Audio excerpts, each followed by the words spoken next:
l'a jamais vu en France, jamais entendu d'ici là. Alors de malchance en malchance, comme si la fille n'existait pas, celle-ci m'a fait un suspens, un personnage né de moi. Comment s'appelle ce groupe? Alors le groupe s'appelle Amanda. Voilà. Amanda, c'est quoi? Oui, Amanda, mais en fait on ne sait toujours pas C'est qui qui, c'est. Amanda Alors qui est Amanda? C'est une très bonne question. Maar wie is Amanda? Ça c'était la petite partie néerlandophone. Voilà. Pour nos amis Mind Games qu'on aime Voilà, beaucoup, ça c'est le cas de le dire. Voilà. Donc on ne sait pas qui est Amanda, mais on saura bientôt qui vous êtes. Pourriez-vous vous présenter, s'il vous plaît, chacun d'entre vous? Bon, écoute, je vais présenter comme. Ah, mais Donc, Thibaut va présenter. À la batterie, Greg. Ouais. À la guitare, Sam. À la basse, Claude. Au clavier, Michael. Et alors oui, au chant, ça fait des années qu'on le traîne derrière nous. Il est encore jeune et on compte bien le garder. Thibaut Duhaleux. Au chant. Très gentil, très Voilà. gentil. Sympa. Chanteur, livré avec 2 bras, 2 jambes, des souliers et une voix d'ange, évidemment. Forcément, tout va avec. Livré complètement. J'aimerais pourtant la comprendre, trouver les bonnes qui me croient, mais qui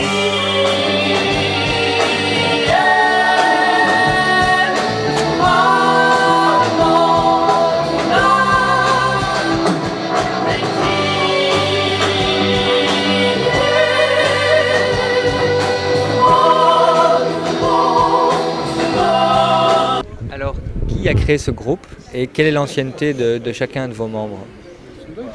Bah, non, de toute façon, au départ, on était à 2. Enfin, il y avait plusieurs membres. Donc, en fait, au départ, l'initiative, c'est vrai que c'est moi qui ai contacté. J'ai contacté Michael le 9 du 9 99. Au départ, on était à 3. Bon, on va pas rentrer trop dans les détails. Puis, on s'est retrouvé après à 4. Parmi les 4, il y en a un qui est parti. Et puis, il y a Greg qui est arrivé. Donc, en fait, non, l'initiative est venue à partir, effectivement, le 9 du 9 99. Mais puis les choses ont évolué, il y a eu des départs, mais pas beaucoup. Mais vraiment le groupe en tant que tel maintenant, ça fait je dirais 2 ans que c'est bien rodé et qu'on est à 5 vraiment. Donc on s'est retrouvés vraiment, c'est l'équipe. C'est l'équipe de foot, hein. Comme Anderlecht ou le Standard. Je ne sais pas s'il y a des supporters d'Anderlecht ou du Standard, mais on fait un. Ouais, voilà. C'est un petit peu le sens théâtral de Thibaut, hein, de me contacter le 9 septembre 99. L'initiative, ça venait un peu de moi aussi. Et puis bon, on a un petit peu Michael au départ. En fait, ce qu'on peut dire, c'est qu'on a commencé comme un trio électro finalement, mais que finalement on a voulu évoluer vers une formation plus rock. Et ayant découvert ces petites merveilles que sont Grégory et bien sûr Sam, on a créé cette jolie équipe qui commence à tourner et puis alors, bon, on est fiers. Bon, ça, on peut le dire, on a eu un bassiste avant mais qui est parti, et puis Claude est arrivé, et Claude est vraiment... Le poste maudit. C'est devenu notre père à tous, c'est vraiment Claude, il est génial, c'est devenu notre vrai bassiste, enfin voilà. Claude, ouais. C'est moi. Voilà. Non, mais pour le moment, effectivement, c'est le groupe en tant que tel, on est à 5 et voilà, on est soudés. Quelle musique écoutaient vos parents? Mes parents de toute façon, c'était essentiellement la musique classique. Tu parles de mes parents, des parents, oui, la musique classique. Essentiellement, c'est la musique classique. Je sais pas les autres, qu'est-ce qu'ils vous écoutez? Non, moi j'ai un petit peu été baigné dans la musique classique, la variété comme tout le monde. Et puis les années 80, les années de ma jeune enfance, j'avais 8-10 ans. Là, évidemment, c'était la new wave, l'électro. Alors forcément, toutes ces références mises ensemble, ça fait finalement du rock progressif, c'est-à-dire une musique brassée, quoi. Greg, lui, vient plutôt du hard rock. Moi, mes parents écoutaient de la batterie depuis l'âge de 3 ans, quoi. Mais avec ça à écouter, donc... Il a toujours tapé. J'ai toujours tapé. J'ai toujours tapé, et je tape encore. C'est bien. Et toi, tes parents écoutaient quelle musique? Alors mes parents écoutaient de la musique gnangnan cucu, alors donc j'ai eu envie de faire de la bonne musique et donc de changer complètement de créneau, quoi. Enfin, heureusement j'ai découvert quelques disques de Brassens, oui, ça ne mène pas forcément au prog mais ça aide à s'orienter vers quelque chose de bien. Puis les Scorpions, les Eagles, j'ai découvert les années 80, c'est ça qui m'a ouvert la voie en musique, quoi.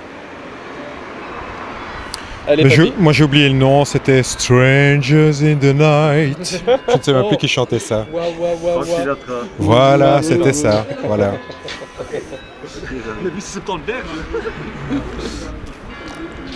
Quelles sont vos influences musicales?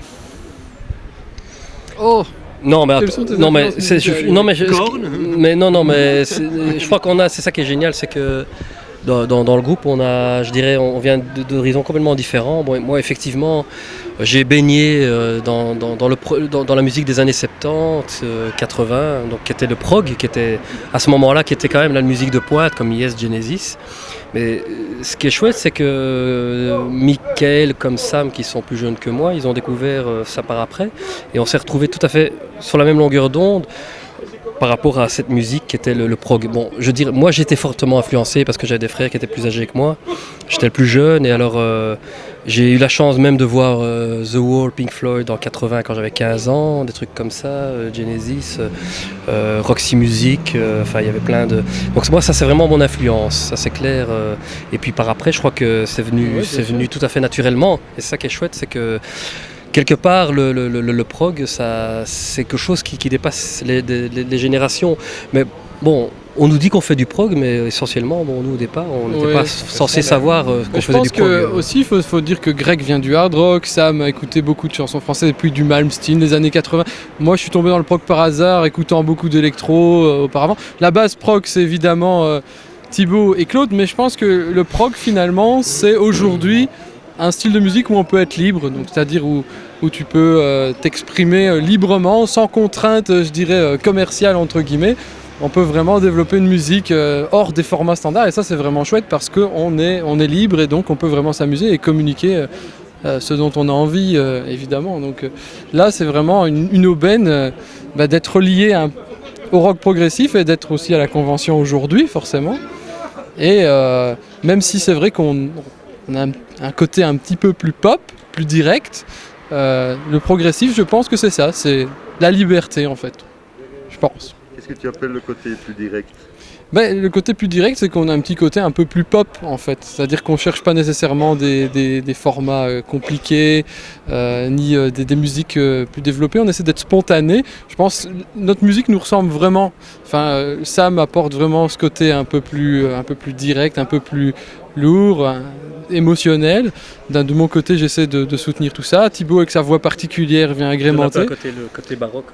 Et je pense que ça sort un petit peu du créneau prog, mais ça reste dans la lignée. Voilà. Et on est très content d'être à la convention aujourd'hui avec ces groupes fabuleux d'ailleurs. Tout à fait. Qui jouent avec nous. C'est un grand honneur en tout cas. Et oui. C'est vraiment... Est-ce que vous vivez de votre musique? Non. Pas du tout. Alors, là, pas Non, du tout. non, mais on espère bien en fait. Alors lui, il est plombier Zinger. Lui, il travaille chez Cockerill. Chez Cockerill. Lui, il travaille chez les Bonnes Sœurs pour la charité. Et lui, il travaille chez Sam Timber Production. Non, en fait, Chez Malspils. chacun a son métier, effectivement. Pour en vivre, c'est pas... Enfin, pour moi, c'est un deuxième métier, de toute façon. Voilà. C'est un métier. On n'en vit pas, mais c'est un métier. Qu'est-ce qui vous a inspiré dans le rock progressif? Ah, moi je peux dire, étant donné que, ouais, c'est vrai que là, grâce à Thibaut, récemment, j'ai découvert, parce que moi je suis je connais Genesis finalement des années 80, hein, donc alors les amateurs purs et durs du prog vont crier au scandale, de Duke en passant par Abacab, etc. Ils vont dire Phil Collins. Non, c'est pas vrai.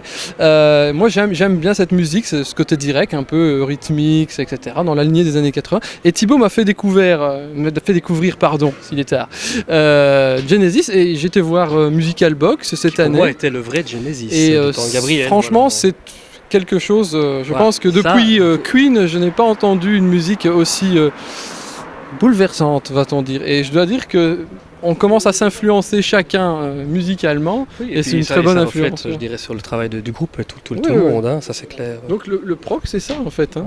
Je pense que Genesis est arrivé, comme on en parlait la fois dernière, avec notre parolier Bertrand, qui est juste là derrière vous, qu'il ne faut pas filmer parce qu'il est très timide. Et je pense que Genesis arrivait comme ça dans ces années-là, avec une musique nouvelle, avec l'âge qu'ils avaient évidemment, tout jeune. C'était vraiment assez exceptionnel. Et moi, c'est une musique qui me touche vraiment beaucoup. actuellement. Thibaut, je sais pas ce que tu écoutes pour le moment. Bah ouais, j'écoute toujours Genesis. Non, mais voilà. Et puis c'est surtout une émotion et une ambiance. Je pense que c'est surtout ça, quoi. Mais on fait de la écoute, musique commerciale, bon, on c'est écoute autre aussi, chose. Hein, on mais- écoute Jennifer aussi. Ah, Jennifer, ah oui, Star Academy. Jennifer. Mais on compte s'inscrire l'année prochaine. Sam peut vous parler de Jennifer. On va aller même au château, je pense. Hein. Oui, nous avons eu la chance de rencontrer Jennifer, charmante demoiselle, malheureusement enceinte jusqu'aux dents, donc c'est fini, c'était étouffer le poussin dans l'œuf. Alors, ma question suivante, pourriez-vous donner une définition du rock progressif? Je l'ai déjà donné, pour moi c'est être... Qui va à la manifestation avec son bandeau. Allez. Non, mais faut pas écouter, hein, je vais aller chercher des frites parce que je ne dis que des bêtises à cette heure-ci. Définition du rock progressif. Si on allait chercher des frites. Non, mais attends, là c'est une colle parce que c'est tellement complexe. Ouais, Pour mais moi, c'est comme on disait tout à l'heure, je pense que c'est la liberté. La liberté de créer sa musique sans concession. Point.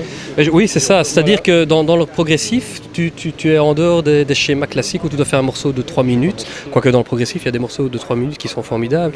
Mais tu as la liberté de faire de l'ambiance. C'est de créer un tableau comme un peintre. C'est des morceaux qui durent 20 minutes ou des morceaux qui durent peut-être 3 minutes. Mais tu peux ne pas faire le schéma classique couplet-refrain ou le truc qui est standardisé, quoi. Donc je pense que dans le progressif, il y a surtout l'apport des claviers, il y a l'ambiance. C'est vrai que les claviers c'est important, mais il y a pas, pour moi il y a la guitare, mais c'est question en fait c'est le rock, quoi. C'est du rock.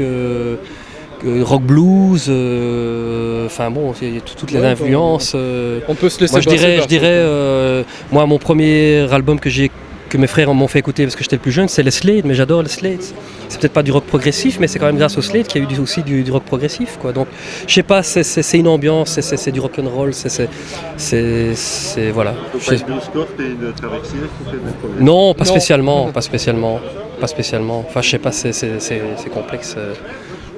Pourquoi est-il si mal connu le rock progressif? Moi je pense que en fait, pour moi, avant de connaître Thibaut, le rock progressif souffre en fait d'une image vieillotte, hein, auprès du grand public.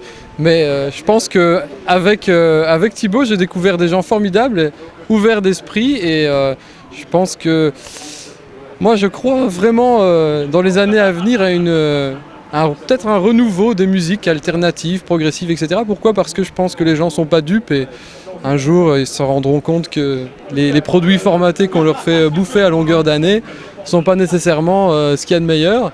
Et on commence déjà à y revenir, hein, progressivement justement. Voilà. C'est bien, hein, mais j'ai travaillé en fait, j'ai beaucoup. Toute la nuit, je me suis dit, on va avoir une interview 66 et je vais préparer. Et j'ai un poème d'ailleurs, Thibaut. Oh non. Oiseau à la grise robe. Dans l'enfer des villes. Non, je te laisse tranquille. Voilà. C'était un hommage à Benoît Poulvorde alors. Ouais. En dehors de ça, avez-vous un message à faire passer au public qui vous écoute? Greg, le message à faire passer. Il faut tout brûler. Voilà, c'était la bonne parole du batteur.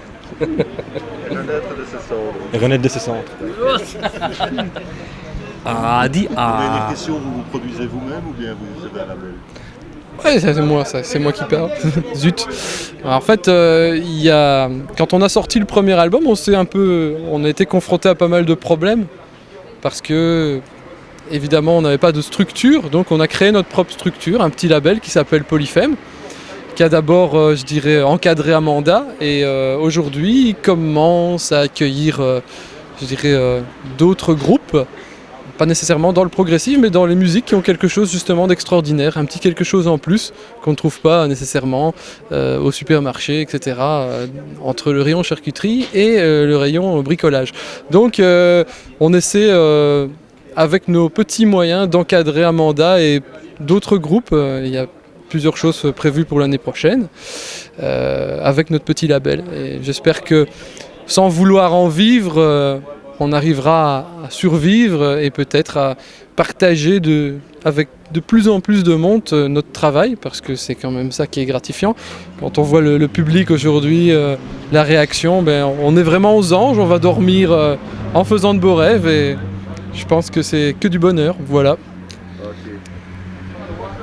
Ah, on peut dire encore un truc ? Ouais, vas-y.